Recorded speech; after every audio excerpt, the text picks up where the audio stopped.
20 ton वजनी दरवाजा, जबकि इसकी दीवारों में भी लोहा लगा हुआ था। बनाने वालों को इस पर इतना यकीन था कि उन्होंने बैंक वॉल्ट में सिक्योरिटी अलार्म तक नहीं लगाया, क्योंकि इसको अनब्रेकेबल वॉल्ट कहा जाता था।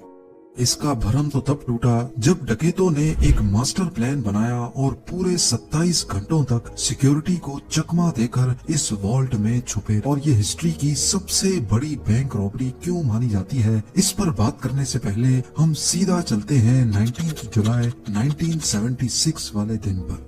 मंडे के दिन का सूरज निकल चुका था और फ्रांस के शहर निस में सोसाइटी जनरल नामी बैंक में स्टाफ मेंबर्स पहुंचना शुरू हो चुके थे। ये बैंक आज के दिन तक दुनिया का सबसे सिक्योर्ड और सबसे मजबूत वॉल्ट रखने वाला बैंक माना जाता था।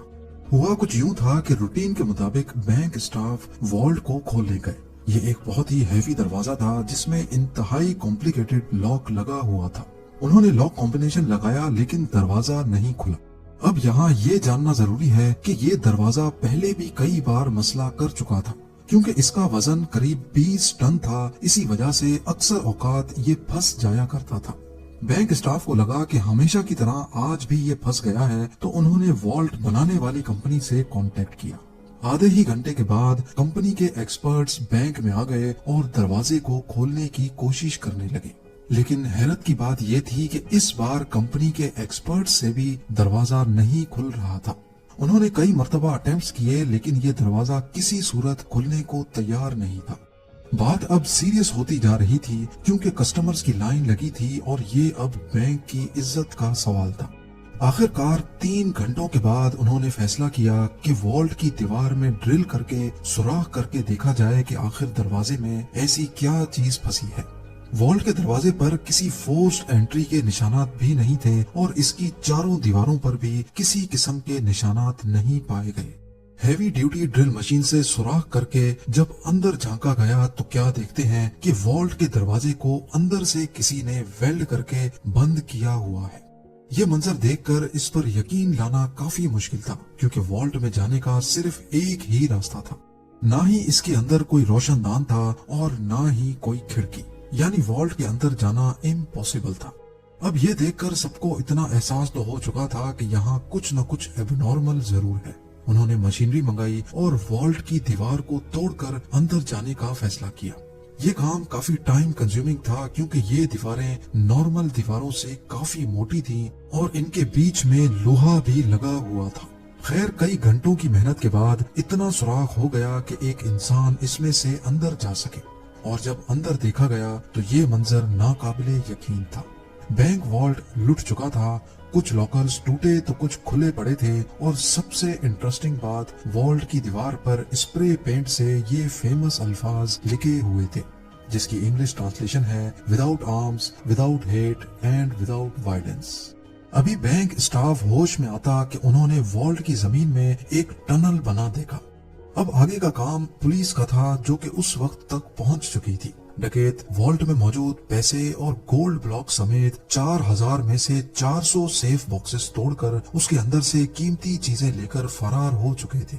जो टनल उन्होंने खोदा था वो शहर के सबसे बड़े अंडरग्राउंड सीवरेज लाइन में निकल रहा था। वहाँ पुलिस को काफी सबूत मिले, जिसमें टूल्स और 27 गैस सिलेंडर्स भी थे, जिसकी मदद से डकैतों ने वेल्डिंग टॉर्च चलाई थी। ना सिर्फ इतना, बल्कि सीवरेज लाइन में ताजा हवा के लिए वेंटिलेशन इक्विपमेंट और करीब 1 किलोमीटर लंबी इलेक्ट्रिकल केबल भी पाई गई। ये लूट $20 मिलियन से भी ज्यादा की थी, जिसकी आज कुल मालियत $110 मिलियन या फिर 900 करोड़ रुपयों के बराबर बनती है। ये ना सिर्फ सेंचुरी की सबसे बड़ी बैंक हाइस्ट थी, बल्कि इस पुलिस इन्वेस्टिगेशन को भी फ्रांस की सबसे बड़ी इन्वेस्टिगेशन का दर्जा हासिल है। खैर, ये बात अब पूरी दुनिया में फैल चुकी थी। बैंक की रेपुटेशन को तो अच्छा खासा नुकसान हुआ ही था, लेकिन ये फ्रेंच पुलिस के लिए भी बहुत अफसोस का मकाम था। अगले कई महीनों तक पुलिस ने एड़ी चोटी के जोर लगाए, आसपास के लोगों को पकड़ा, बैंक स्टाफ को इंटरोगेट किया, लेकिन कहीं से भी डकैतों का कोई सुराग ना मिल सका। फिर 3 महीनों के बाद अक्टूबर 1976 में पुलिस को एक बहुत बड़ी लीड मिली। डकैतों के ग्रुप का एक मेंबर अपनी ही गर्लफ्रेंड की टिप पर पकड़ा जा चुका था। पहले तो वो मान नहीं रहा था, लेकिन जब पुलिस ने उसकी तबीयत साफ की तो वो फट पड़ा और पूरी गैंग का नाम ले डाला। पुलिस के लिए हैरानगी की बात यह थी कि ये गैंग छोटी मोटी चिंदी चोरियों के लिए फेमस हुआ करता था। इतनी बड़ी बैंक हाइस्ट इन्होंने ही की थी, ये बात कुछ हजम नहीं हो रही थी। इस प्लान का मास्टरमाइंड असल में कोई और ही था। इंटेरोगेशन के दौरान गैंग मेंबर्स ने पुलिस को एक शख्स का नाम दिया जो कि उनके मुताबिक चोरी का मास्टरमाइंड था। ये एल्बर्ट स्पाच्चारी नामी शख्स असल में एक फोटोग्राफर था। जब पुलिस ने इसको अरेस्ट किया तो ये कहीं से भी क्रिमिनल नहीं लग रहा था। सिंपल ड्रेसिंग, सिंपल लाइफस्टाइल और शहर के आउटस्कर्ट्स में एक नॉर्मल से घर में रहता था। इसके आस पड़ोस से पता किया गया तो सबने यही कहा कि एल्बर्ट सीधा साधा फोटोग्राफर है जो हमेशा अपने काम से काम रखता है। लेकिन एल्बर्ट स्पाच्चारी के बारे में पुलिस जो कुछ सोच रही थी वो उससे बिल्कुल अलग था। उसने फौरन पुलिस के सामने कॉन्फेस किया कि बैंक हाइस्ट का मास्टरमाइंड वही है। पुलिस के लिए ये केस अब तकरीबन क्लोज हो चुका था, लेकिन ये तो सिर्फ एक शुरुआत थी। एल्बर्ट के मुताबिक उसने पहले इसी बैंक में लॉकर लिया था और बहाने से वो वॉल्ट में जाकर सारी चीजों की फोटोज कैप्चर करता था। उसने पहले अपने ही लॉकर में एक अलार्म क्लॉक रखा जिसका अलार्म रात के वक्त का सेट किया। जब अलार्म बजने से भी कोई अलर्ट नहीं हुआ और ना ही कोई सिक्योरिटी अलार्म बजा तो उसको कंफर्म हो गया कि वॉल्ट में कोई सिक्योरिटी सिस्टम नहीं लगा। फिर वो इंजीनियर के भेस में सिटी गवर्नमेंट के ऑफिस गया और शहर का नक्शा निकलवाया। इस मैप पे सीवरेज लाइन कहाँ और बैंक से कितना दूर है इसका अंदाजा लगाया। फिर उसने कैलकुलेशन की तो करीबी सीवरेज लाइन से 26 फुट का टनल खोदने पर वो सीधा बैंक वॉल्ट में निकल सकता है। अब इस काम के लिए बहुत मेहनत की जरूरत थी, लिहाजा एल्बर्ट ने शहर के एक गैंगस्टर से कांटेक्ट किया और उसको सारा प्लान बताया। उस गैंगस्टर ने अपने आदमियों को इस काम पे लगा दिया।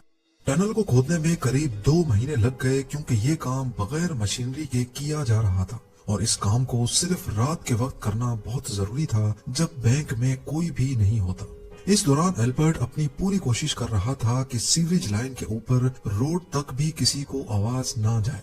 फिर 18 जुलाई सैटरडे और संडे वाली रात को वो वॉल्ट में फाइनली दाखिल हो गए। अगले 27 घंटों तक उन्होंने बड़े सुकून से लूट मार की, जिसके दौरान उन्होंने वहाँ लंच भी किया और डिनर भी, और जाते जाते ये फेमस अल्फाज लिख कर चले गए। पुलिस ने एल्बर्ट को कोर्ट में पेश किया जहां उसने जज के सामने भी अपना जुर्म कबूल कर लिया। उसने इंटेरोगेशन के दौरान अपने प्लान का एविडेंस और लूटी गई रकम की डिटेल्स एक पेपर पे कोड वर्ड में लिखी थी। उसका कहना था कि ये एविडेंस वो सिर्फ जज को ही देगा और सिर्फ जज ही इस कोड वर्ड को पढ़ सकेगा।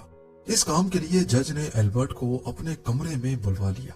एल्बर्ट ने वो पेपर जज के हाथों में दिया जिस पर सिटी का मैप बना हुआ था। अभी जज उस मैप को समझने में लगे ही थे कि एल्बर्ट ने फौरन कमरे की खिड़की से छलांग लगा ली। ये कमरा फर्स्ट फ्लोर पे था और उसके नीचे एक गाड़ी खड़ी थी। एल्बर्ट गाड़ी की छत पे गिरा और फौरन खड़ा होकर एक बाइक जो पहले से उसका वेट कर रही थी उस पर बैठकर फरार हो गया। पुलिस की लाख कोशिश के बावजूद वो पकड़ा नहीं जा सका।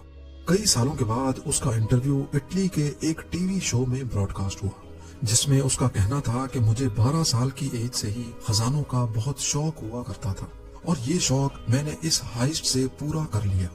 ऐसा महसूस हो रहा था कि इस इंटरव्यू के जरिए वो फ्रेंच पुलिस को तंग कर रहा है। उसके बाद एल्बर्ट कहाँ गया ये मिस्ट्री आज तक सॉल्व नहीं हो पाई।